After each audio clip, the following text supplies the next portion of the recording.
Hello, once again, everyone. I'm your host, Ray Shasho. Welcome to another edition of Interviewing the Legends. Dark Shadows. Actors present live broadcast of The Gift of the Magi, December 18th at 5 p.m. Pacific, 8 p.m. Eastern Time on Smartphone Theater. Legendary Dark Shadows actors Kathryn, Leigh Scott, and David Selby reunite for a live reading of O. Henry's classic Christmas short story, The Gift of the Magi, first published in 1905. Todd Feldstein's Smartphone Theater will present the live production, directed by Patrick McCray, and featuring original music composed for piano and played by 17-year-old music prodigy Christian Mirochnikoff. Watch The Gift of the Magi December 18th on at 5 p.m. Pacific, 8 p.m. Eastern Time. There is a link. You can go to my site to find out that link on YouTube. Dark Shadows was an American Gothic soap opera that aired weekdays on the ABC television network from 1966 to 1971. The show depicted the lives, loves, trials, and tribulations of the wealthy Collins family of Collinsport, Maine, where a number of supernatural occurrences take place. The series generated two full-length motion pictures, House of Dark Shadows in 1970 and Night of Dark Shadows in 1971. Please welcome American television and film actress and author, famed for playing several roles on the Gothic horror soap opera Dark Shadows, Kathryn Leigh Scott, to Interviewing the Legends. Hello, Kathryn. Hi, Ray. That was a lovely introduction. Thank you. Well, it was short. You've done so many things in your life. I mean, I could go on and on and on. First of all, I want to say we are fellow Aquarians. My birthday is January 27th, and I understand yours is on the 26th. It is. Well, we'll be celebrating in just a little over a month. I know. We won't tell anybody what year we were born, though. It doesn't matter because Really? my age is all over the internet. My age has never been a secret. Kathryn, you look fantastic, by the way. I'm gonna guess 31, 32. You know. I remember those years. You look awesome. You really do. So talk about The Gift of the Magi, and have you done this performance before? I have not. Really? And David Selby and I just started rehearsing about a week ago. It's a beautiful short story, originally published in 1905. It's O. Henry's classic story. It's a pure Christmas tale, Right. and ironical and heartwarming, and it's only about 20 minutes long. David and I are going to have a little question and answer afterward. But Right. the reason why we did this is because David and I have known each other now more than 50 years. In fact, Dark Shadows launched 55 years ago. And David and I have worked together several times. Even when we were doing Dark Shadows, we Hmm. did Miss Julie at the Actors Studio together. Oh, wow. But we're just really close friends. And last year we did a wonderful performance of A Christmas Carol, which has had something like 34,000 views on YouTube. Mm. And Alexandra Volka, who played Hmm. Victoria Winters, David Hennessy, the little boy on the show, and Marie Wallace, Laura Parker, David Selby, Jimmy Storm, Jerry Lacey, and Nancy Barrett. Mm. We were all together on it. And since then, of course, we've lost Mitch Ryan, Right. passed away this last year. Yep. And I called David a couple weeks ago and I just said, we don't have anything this year. I think we need to do something. And this wonderful adaptation of the O. Henry short story was done by Patrick McCray. Hmm. And it's really a narration piece, and he adapted it for two actors. So I'm delighted. I've had such fun working with David on it. I think you'll enjoy it. Oh, yeah. I think it's a great story. Husband and wife deal with the challenge of buying secret Christmas gifts for each other with very little money. It's just a really cool story. I'm looking forward to it. It is, and it's so apropos now. I Hmm. mean, I mean, we're so familiar with these stories now of people struggling as we come out of the pandemic, and you know, try to get a grip on our financial state, Yeah. and people are experiencing this now. You know, people with credit card debt who Hmm. have children, and and they don't want to miss a Christmas giving Yep. a child a gift. So, you know, the story is a cautionary tale, and one hopes that people pay attention to mm, the real word behind the story. I hate to Exactly. say message. I don't want to say message, but because there is irony, Yeah. and you know, my character in it, Della, says, Hmm. um, I've now related, you know, this sad story Hmm. about two foolish people, Hmm. and they were foolish. Hmm. You know, they gave the things that they treasured the most to be Right. able to give a gift to a loved one, and anyway, it's ironical, but it's kind of an amazing story. Well, we're all looking forward to that. Got to talk about Dark Shadows. First of all, uh, my Okay. wife, every day after school, she would sit in front of the TV, get her potato chips, and dip it in Coke and watch Dark Shadows. This is one of her favorite shows of all time. And when I told her you were going to be on, of course, she went ecstatic. But that was such a great show and very clever to bring a gothic, scary show as kind of a soap opera, you know. And you played a lot of characters as well, right?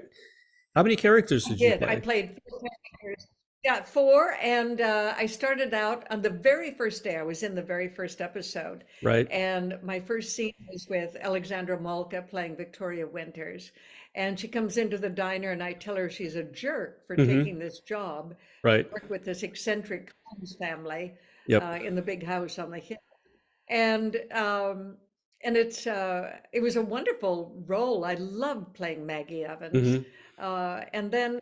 I think one of my favorite scenes in the whole series Mm-hmm. was the day that Jonathan Frid first appeared as Barnabas Collins on the show. Right. And I think Maggie had one of the first scenes with him. He comes to the diner. She's Mm-hmm. about to close. She's tired, locks the door, or is about to lock the door. This face appears at the window. And instead of sending him on his way, she invites him in. She puts a fresh pot on of coffee on, and the two of them sit and talk, and they bond. Mm-hmm. Um, Maggie from the wrong side of the tracks, um, you know, looking for her knight in shining armor. Little does she know it's a 200-year-old, and he becomes smitten with her. Yeah. It's a lovely scene, and I Mm-hmm. think that Dan Curtis, who created Dark Shadows, watched that in the control room and thought, Mm-hmm. we can make something of this. Exactly. Yeah. When it came time for me to play the second character, Josette Dupre, the long lost love of the vampire, uh, you know, who lived back in the 1700s, Dan wanted to cast me, Mm-hmm. and ABC told him that but he couldn't. They had to hire a new actress because Mm-hmm. it would confuse the audience. And Leela Swift, our director, said, "You can't do this, Dan." And he said, "Oh, I trust the audience. They'll go along with it." And they did. Mm-hmm. And I then played Rachel Drummond, a governess in the 1800s, Lady Kitty Hampshire, a noblewoman, conniving noblewoman in the late 1700s.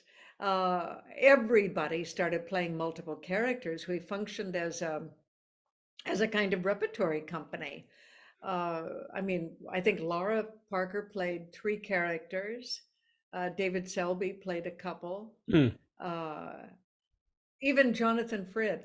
It was wonderful. All of the time traveling, and for a young actress, there were four young actresses on the show: Laura, Nancy, Alexandra and me.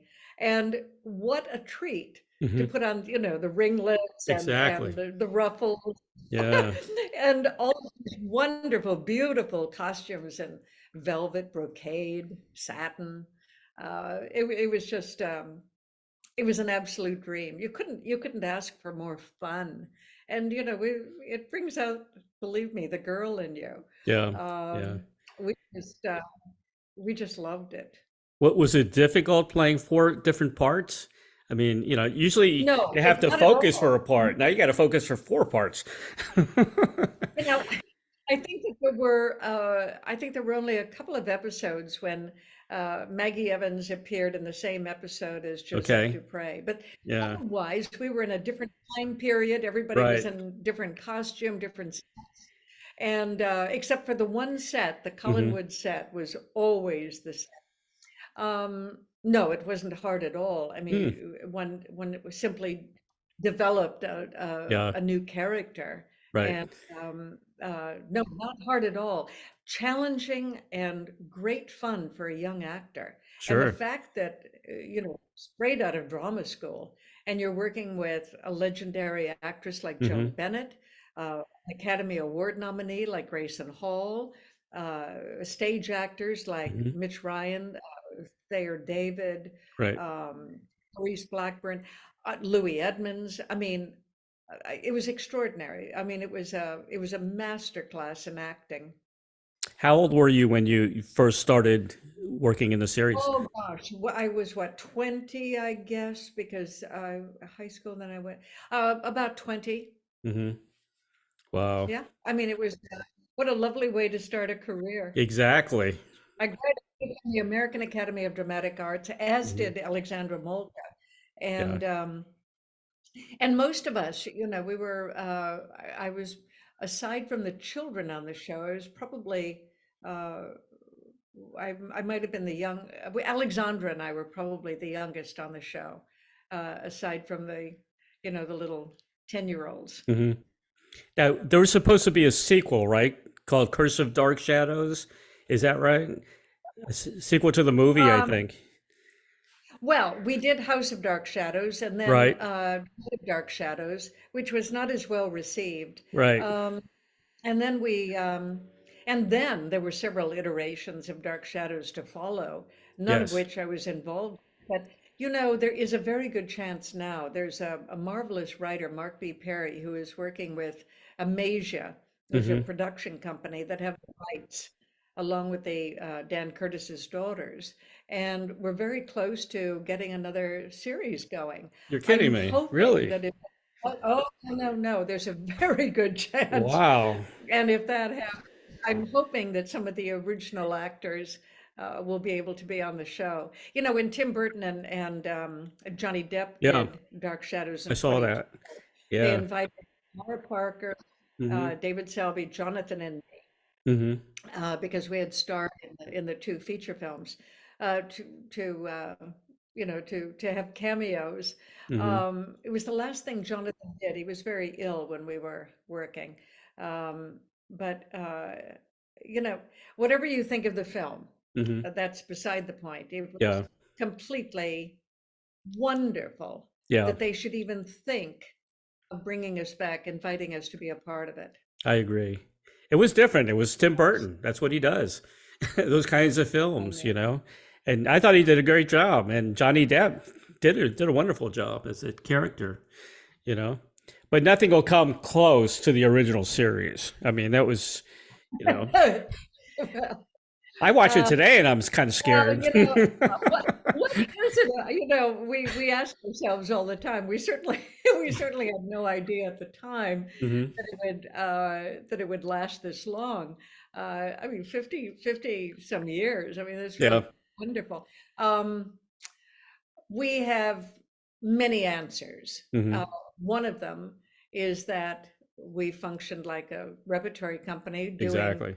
stories that were based on great literature, Right. uh, The Turn of the Screw and Picture of Dorian Gray, the Mary Hmm. Shelley, um, Hester Prynne, The Scarlet Letter. And so the fact that we were working with stories from great literature, the fact that we functioned as a company, Right. um, and we were doing stories that combined horror, sci-fi, and fantasy. Hmm. I think all of those elements. It was so different. It was Very really different. innovative. Yeah. And I have since worked with so many directors now, who as teenagers walked dark shadows and were influenced by it. Sure. The fact that we were using primitive special effects, this was long before CGI. Yeah. And the fact that we had, bats and people Hmm. walking out of pictures and all sorts of things that um, were really primitive at the time. I mean, they're primitive now when you look back on them, but they were the forerunner of all of these, CGI effects. Hmm. Well, I think the show is better without the super effects we have today. It's I really Thank you for do. saying that. Yeah. I'm about to. I'm an Academy member, and I'm about to Hmm. do an initial vote on films that I've seen. Right. And the films that attract me Hmm. are the ones that are beautiful stories, beautifully told, and Exactly. using Yeah. film. Yeah. And I I'm not a gal that enjoys the popcorn movies.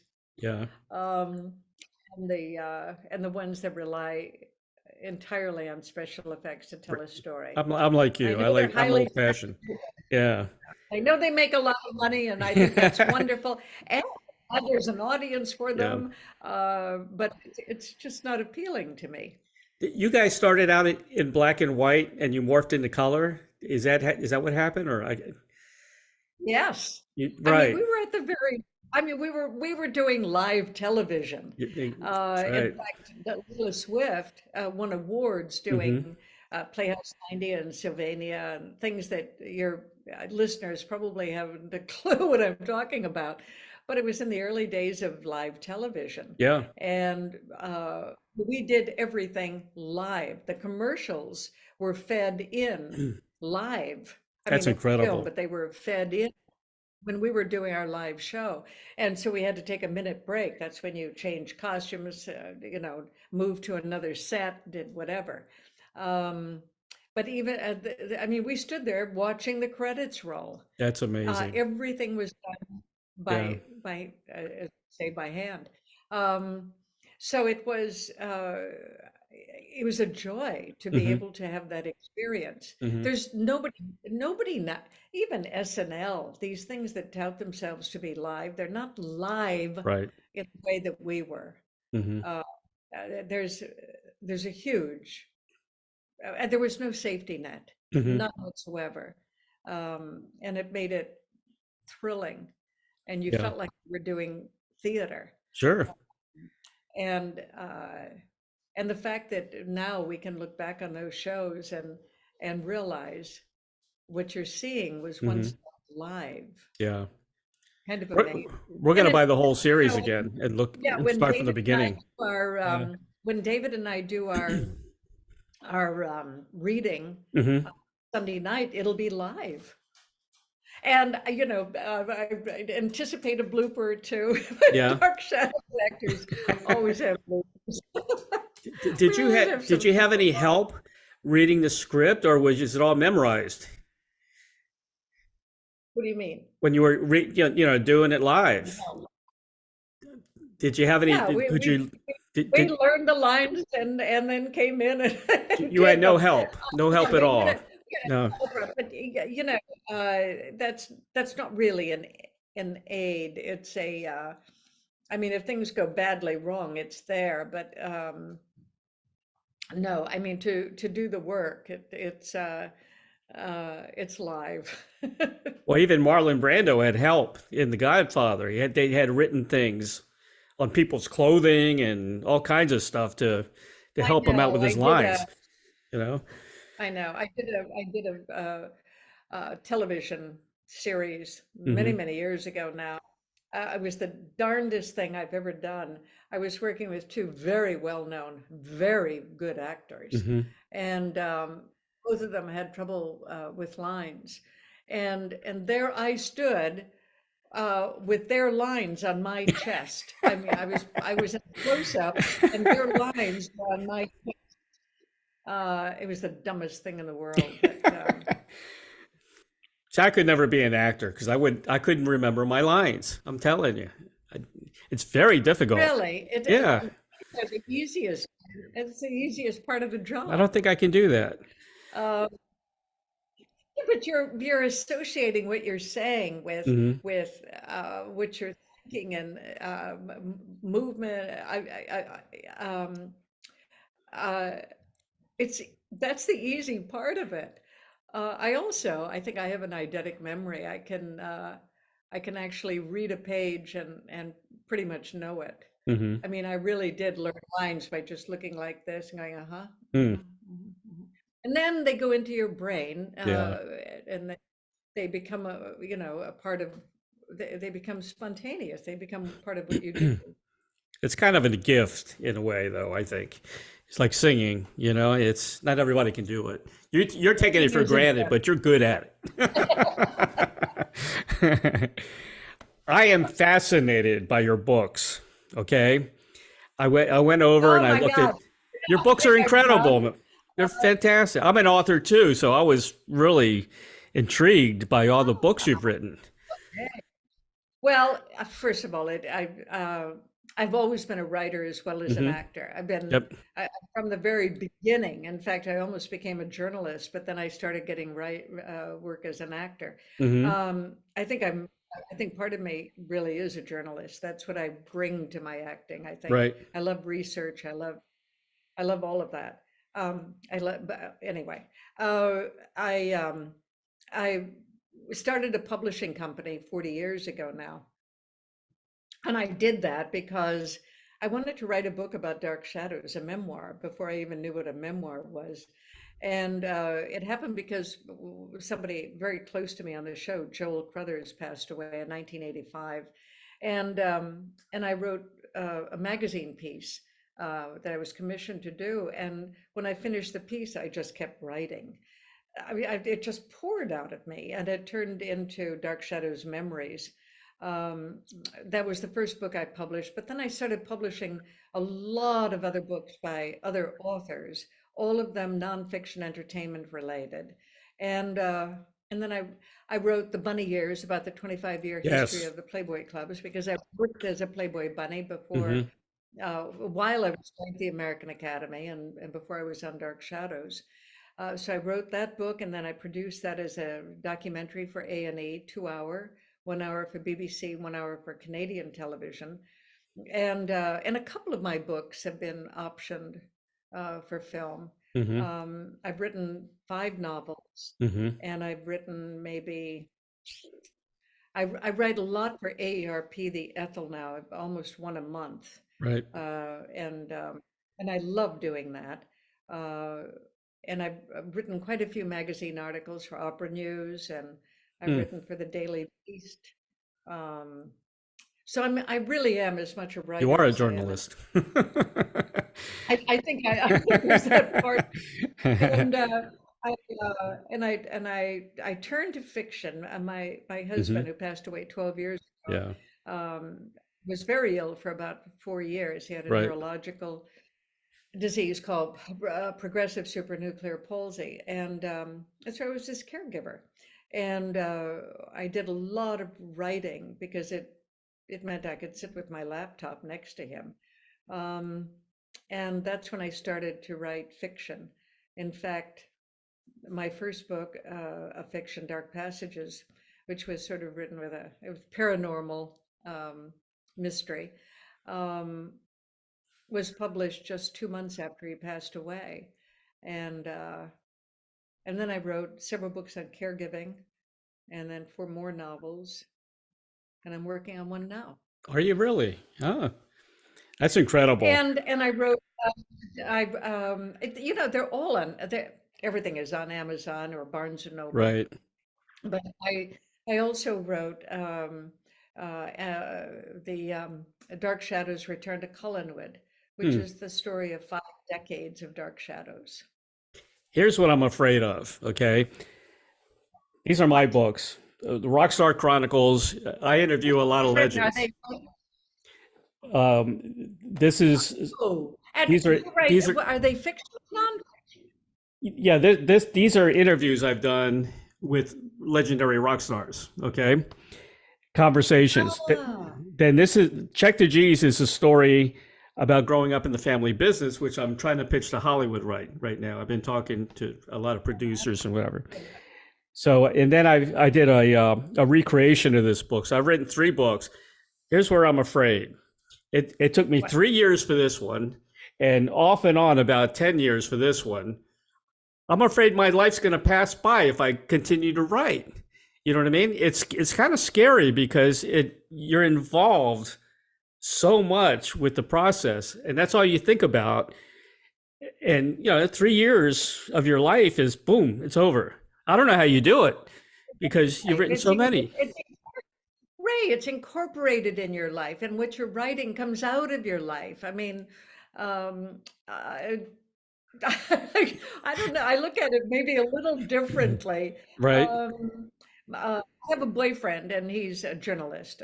He's a legitimate journalist, but he also writes. I mean, I'm in, I'm a sort of a crossover here. And he's a legitimate journalist, and he also writes thrillers. He's written 6 now, Hmm. and writing for us is part of our life. We've been Yeah. together now for quite a Yeah. while. But I write. I mean, he's in his office, and I'm in my Right. space. Right. And we write. We meet for lunch. We write. We walk the dogs. We do all of these things that one does in life. Yeah. But writing is really part of our life. In fact, I'm a compulsive writer. I mean, I kind of think you have to be. I mean, I love it, I and I would kind love of to think. do fiction like you, but I'm afraid like 10 years are going to go by and I'll be old. you know. Sure. All right. We need a little attitude adjustment here. I'm also, I have to say, I know, I've got gray hair. I'm at that age where I can give advice now. But I'm also reissuing a book.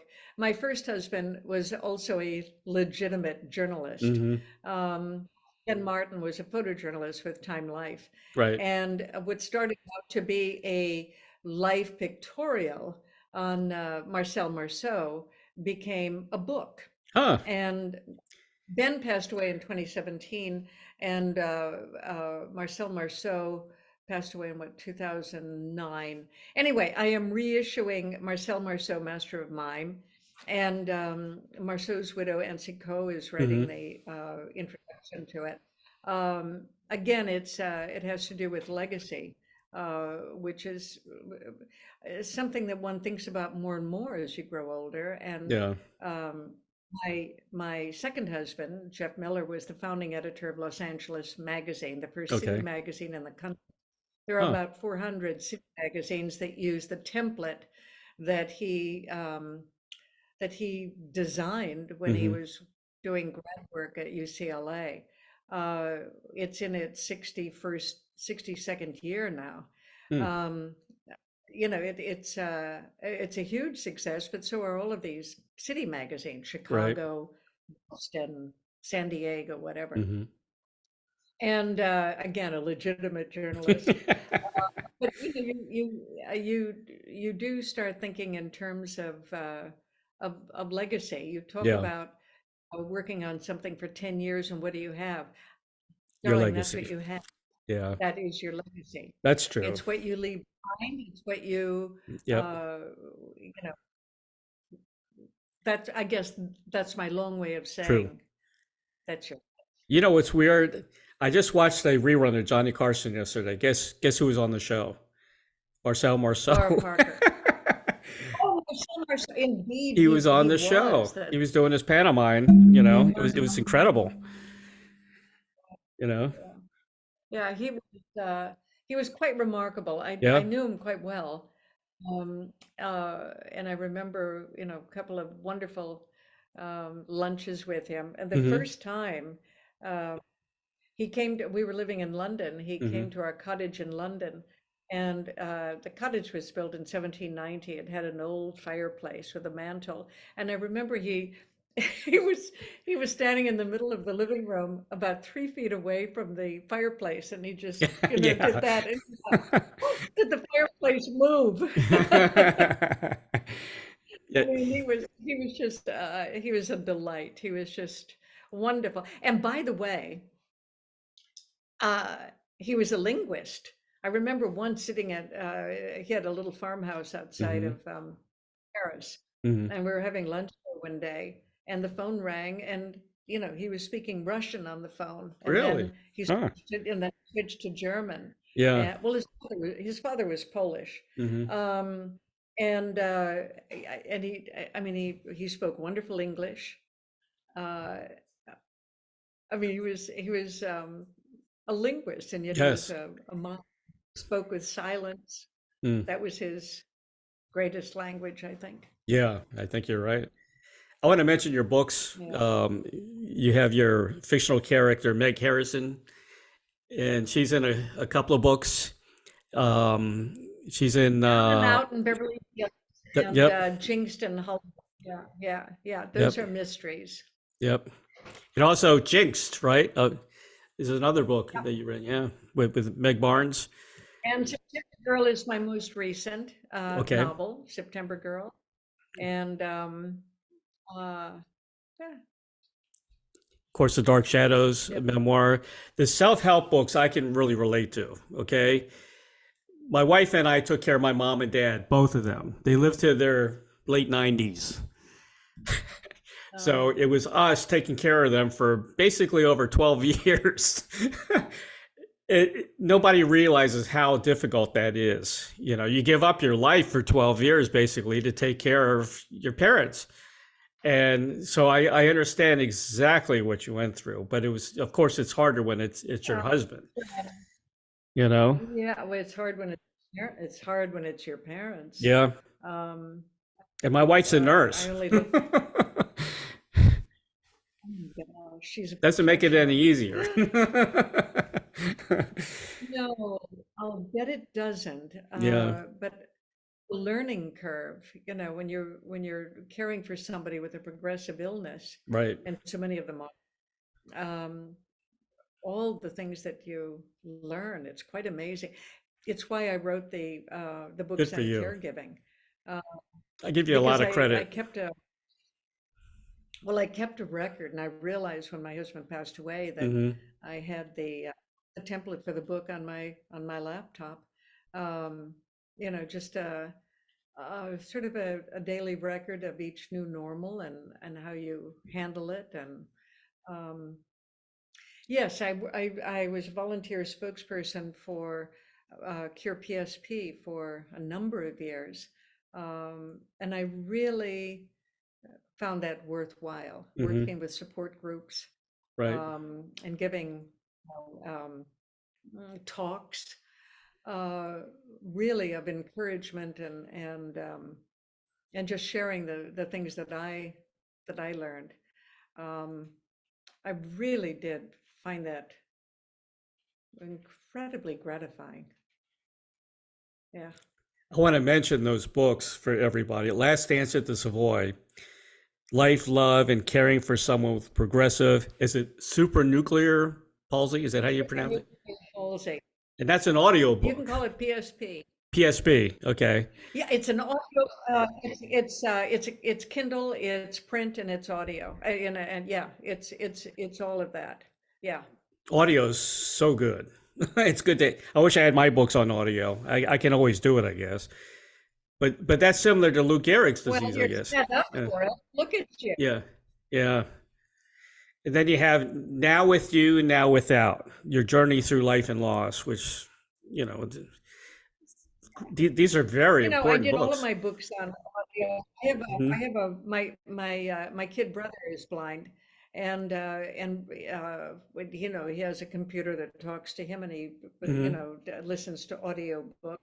Right. And it's not just for my brother, it's for so many people that find that if they've got a long commute, listening to a book is, you know, I better agree. than listening to talk radio. I agree. My wife listens to a lot of audio, and I like it as well. A welcome And I respite just recorded, was another. Go ahead. yeah, a welcome respite and Hmm. a happy hour, and I also I recorded Return to Collinwood Hmm. and Dark Passages. So when's your next book coming out? The I release don't know. date? I'm working on it now. I'm Okay. maybe three quarters into it. I don't know. I don't know. Um, I'm working on that one slowly because I've got the other things to do. Hmm. Bringing out the reissue of the Marcel Marceau, Right. and that has to take precedence right now. The You've been so busy centenary all your life. celebration is, well, the centenary celebration of Yeah. Marceau's Hmm. birth is in March 2023. So I need to Okay. get the book out. Okay. What is your process for writing? I mean, do you go through a Word document on your computer? Do you have an old-fashioned typewriter? I mean, how do you like to write? You scribble Well, notes? I used to put it this way. Yeah, it's interesting because I've my process has changed. When I first started writing, it was Hmm. pencil on yellow legal pad. I Right. wrote my very first book entirely that way, Hmm. and then computers. You know, computers were just coming in. Remember floppy disks and Yeah. all Oh, of yeah. that nonsense? Right. And you had to format the disk before you could use Yeah, it. I It hated was that. I wrote the first book, pencil, yellow legal pads, then I typed it all into that computer. Yeah. Now I work straight on my laptop, Hmm. um, and I outline. But what I tend to do, which I find much more helpful, is to just write a synopsis. So just write the story as it's in my head. Just write it all out, Right. and I leave that on my laptop, and then I break that down into an outline, and then I usually outline only maybe I know what the ending is, but I don't like to outline more than three or four chapters ahead because otherwise you're in a it becomes a race to finish, Right. and there's so many things that come along. As long as you keep a handle on your characters and your setting and where you're going. Um, the fun of writing is the exploration and the Hmm. surprise. I I mean, love that's to the fun write. of Yeah. it's the fun of cooking. Yeah. You know, Exactly. you've got all your ingredients, and you know what the menu is going to be at the end, but Hmm. um, it's the little things that happen along the way. Exactly. Yeah. I wrote a script, to pitch my script. It's a pilot. It's a TV pilot. It's a comedy. But I found writing the script was very easy to me. I can write dialogue, no problem, piece of cake, you know. So I think I'm good at writing scripts. Well, good. We'll see what happens. There's so many variables, and there's a lot of competition, but it's a funny story. It happens in Washington, D.C., in the family business, and it's a little different. We grew, I grew up with my uncles, and my dad was an identical twin. They both owned the store together. We were 2 blocks from the White House. It's a very interesting story, very, very funny. And I started there when I was 6 years Well, old. So, well, yeah. It should be entertaining, I think. Um, good. your books are wonderful. Um, You- I wanted to mention some of the other parts you've done in your acting career. Oh my God, you worked with John Wayne. Yep, and Jimmy Stewart and Dirk Bogarde, David Warner, uh, Lana Turner. Uh, Wow. just just trying to think of, yeah, some really fun, interesting, terrific people. And I did a lot of episodic. I think one of the people I most enjoyed working with, he's just a lovely man, Hmm. Tom Selleck. Oh, yeah, He's he's a nice guy, isn't he? Yeah, Yeah. I really enjoyed working. But then I've enjoyed working with Powers Booth. I did Hmm. a series in England with him based on the Raymond Chandler stories, Hmm. uh, and that was great fun. Um, and I loved working with Leslie Nielsen. I love doing comedy, Yeah. and I played Holly Decker and um, Police Squad. Oh, let's see what else. Anyway, just a lot of fun stuff. A lot of Yeah. fun stuff. Well, I'm going to tell the audience some of the shows you in TV and also in movies you've done. You've done Brannigan with John Wayne, The Great Gatsby with Robert Redford and Mia Farrow. You did The Great Tycoon with Anthony Quinn and Jacqueline Bisset, which was a great movie. Um, you played Nurse Kelly in Harvey with Oh, Jimmy Stewart. Wow, that no, was that that a was Broadway that thing or that was no, it was in the West End. It was in oh in London for London? seven Okay, months. yeah. Jimmy Stewart was he's wonderful, wasn't he? Such a nice man. He was, we had lunch together every matinee day, Saturdays and Wednesdays I paid, and Saturdays he Oh, paid. I think we ate the same thing every week. is that right? What would you eat? We went to a wine bar that was right around the corner from the Prince of Wales Theatre, Hmm. and we always had quiche and salad. I mean, we had to go back to work. It was a matinee, so Hmm. you know. Very cool. But he was Yeah, great. I just adored him. Um, no, I've been very lucky with the people that I've worked with and the yeah. directors I've worked with, and no, it's a nice life. Oh yeah. One of my favorite actors was Brian Den. Brian Brian Dennehy. Dennehy, I did a Yeah, series with him, yeah. I liked him a lot. He was a good actor. Yeah, we worked very closely together. We worked very closely together in that series, Yeah, and that was a joy. Big Seamus, Little Yeah. Seamus. Yep. And you were also in The Last Days of Patton with George C. Scott. Yes. Yeah. Yeah. Yeah, you've had a pretty good career, huh? Thank you, Ray. Thank you. What do you think was the biggest highlight of your career so far? Oh, uh, working with, well, you've just named some of them. Hmm. Uh, One of the most fun things that I did was Police Squad. I loved Hmm. that. I loved doing Dark Shadows. I loved working with Dirk Bogarde in Providence. It was directed by Alain Resnais. Hmm. It was an English language film filmed in Paris. Um, and uh, and working with Dan Travanti in Murrow at the same time that I was doing Last Days of Patton with George C. Scott. I mean, they both filmed in London, and I Hmm. literally went from one location to the back and forth for about, I guess it was about 2 months, something like that. That was a highlight. Uh, Working with in two period dramas, it turned Right. out that they were the same period, World War II. Hmm. So uh, that was really wonderful. Those are some of the highlights, Here, and you here's never a know what's going to question. happen. Here's a question I usually ask my the musicians that I interview, but I can switch it around to acting. If you had a Field of Dreams wish, like the movie, to act with or perform with anyone from the past or present, who would you pick? Oh, it's ever changing. Hmm. Um, it's always changing. I just saw a wonderful film the other night with Bill Nighy, and I was Hmm. thinking, oh, how wonderful it would be with Bill Nighy. And uh,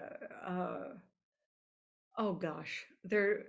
there are so many things, and there are things that, books that I've published that I would really like to see made into films. Right. And there are a couple of stories that I'm really actively pursuing, that sort of thing. But it's ever changing. I don't have that one thing that I must do. Right. So there isn't like a Clark Gable or a Humphrey Bogart or anybody like that. Cary Grant. Okay, let's just say Cary Grant. Cary Grant. Okay, there you go. I think Brad Pitt is quite a good actor. Mm-hmm. It would be fun to work with him. That I would enjoy because I think he's a surprising actor. Mm-hmm. And of course, I've mentioned several that Yeah. Working in DC, I met a lot of people. We were friends with James and Clarissa Mason. Talking about the old great actors. He was a pretty cool guy. He was a regular customer of ours. We had Chuck Norris came in. I mean, you never knew who would walk in DC. Of course, there was a lot of politicians that we knew. I filmed in Washington, D.C. I did a film with Charlie Bronson and his wife, Jill Ireland. Mm-hmm. And it was great fun. I played a press secretary. Right up your alley. Things that happened is that I was driving a car and I got to drive it the wrong way on a one-way street. That's what you get to do when you do movies. You can do anything you want. They shut down the whole city for a movie. That's usually the case. So what's next for Kathryn Leigh Scott? You got the books going on. We've got this live broadcast. Rehearsal for The Gift of the Magi, which is why I'm going to have skedaddle pretty soon. Because, yeah, we're done. We're basically and I done. are going to rehearse. Okay. We're going to, I think it might be our last rehearsal before we do a live show on Sunday evening. December 18th at 5 p.m. Pacific, 8 p.m. Eastern time. It's going to be exciting. It's a wonderful, wonderful story. It really is. I want to say special thanks to the great Billy James of Glass Onion PR for arranging this interview with Kathryn Leigh Scott. Marvelous. He's just great. He's a good guy. I've known Billy for years. Awesome guy. And make sure everybody goes to Amazon.com and picks up every one of your books because they're all incredible. You're an excellent author. I would love it. And also, if you go to my website, KathrynLeeScott.com, you can order any of these books, and that means that I sign them as well, and I usually tuck a little photograph inside. Excellent. You're also on Instagram, Twitter, and I just want to mention the Dark Shadows TV website, www.darkshadows.tv, so they can catch up on all their Dark Shadows. Like me and my wife are going to do. We're going to order the whole series. We're going to start from the beginning. Kathryn, it's been a real pleasure, and I admire everything that you do. Good luck in the future. You look wonderful, by the way. I can't believe, to me, you look like you're 38, 39 years old. You look fantastic. You really do. I don't know what you're doing right, but you're doing something right. Thank you so much for being on the show. What was that? I didn't catch that. Okay. I said happy birthday to us in January. Exactly. Aquarians rule. Okay. Merry Christmas and Happy New Year. Bye-bye. You too. Bye-bye.